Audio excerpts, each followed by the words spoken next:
একদম। দাও তোমার নামটা প্রথমে একটু বলে দাও। আমার নাম পথিকৃত সাহা। আচ্ছা আচ্ছা বাচ্চারা আমাকে চেনে রোল কাকু নামে, এটা আমার আচ্ছা। কুড়িয়ে পাওয়া নাম এবং এই নামটা আমি খুব এনজয় করি, রোল কাকু। আচ্ছা তো এই যে ঘিটা দেখতে পাচ্ছ তোমরা, এই ঘিটার প্রফিটটা যায় হচ্ছে পুরোপুরি বাচ্চাদের কাছে।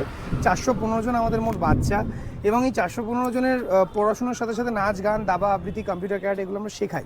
তো আমাদের একটা স্বনির্ভর উদ্যোগ এই ঘি, এবং আমার একটা স্বপ্ন যে রোল অন হুইলস, যেহেতু নাম রোল কাকু, কেন রোল কাকু গুগলে সার্চ করো, ROLLKKU। তো এই রোল কাকুর রোল অন হুইলস সারা কলকাতায় ঘুরে বেড়াবে, এটা একটা স্বপ্ন। কিছুদিন আগে দাদাগিরিতে গেছিলাম, তো সেখানে এই কনসেপ্টটা শেয়ার করি, কিন্তু সেরকমভাবে মানুষের রেসপন্স পাইনি। মানে রেসপন্স বলতে কি, মানে দেখো মানুষ তো যে কোনো মানে মানুষ অনেক জায়গায় ঠকে, অনেক মানুষ অনেক জায়গায় ঠকেছে, এবং যে কোনো সংস্থার উদ্যোগের ক্ষেত্রে মানুষ ভাবে যে এটা হয়তো বিজনেস, কিংবা এটা হয়তো প্রফিট ওরিয়েন্টেড বিজনেস।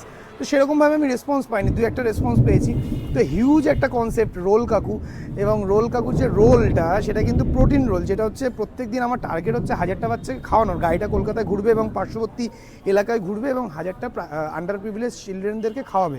এবং শুধু কলকাতায় না, আমার যেখানে গ্রামের যে ইউনিটগুলো রয়েছে, মোট আমাদের 10টা ইউনিট মিলিয়ে 415 জন বাচ্চা, এবং সেখানে না বাচ্চারা ম্যালনিউট্রেট, মানে প্রপার নিউট্রিশন পায় না। তো আমাদের এই রোলটার ভিতরে থাকবে ডিম, ড্রাই ফ্রুটস, মানে যেটা একটা বাচ্চার সারাদিনের প্রোটিন রিকোয়ারমেন্টটাকে ফুলফিল করে। সাথে সাথে একটা বাদাম চিক্কি থাকতে পারে, কেননা প্রত্যেক দিন হয়তো সেম মেনু থাকবে না, তো মেনু চেঞ্জ হলে প্রোটিন কমে যেতে পারে। তো সে প্রোটিন রোল, ফাস্টফুড রোল নয়, প্রোটিন রোল বাচ্চাদেরকে সার্ভ করার।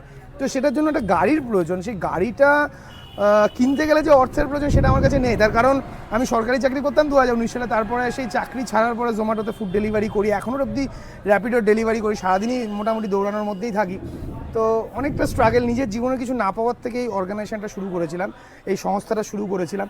তো প্লিজ তোমরা পাশে থেকো, তোমরা যদি এই ঘিটাকে কেন, দেখো আরও অনেক বাচ্চার মুখে হাসি ফোটাতে পারবো।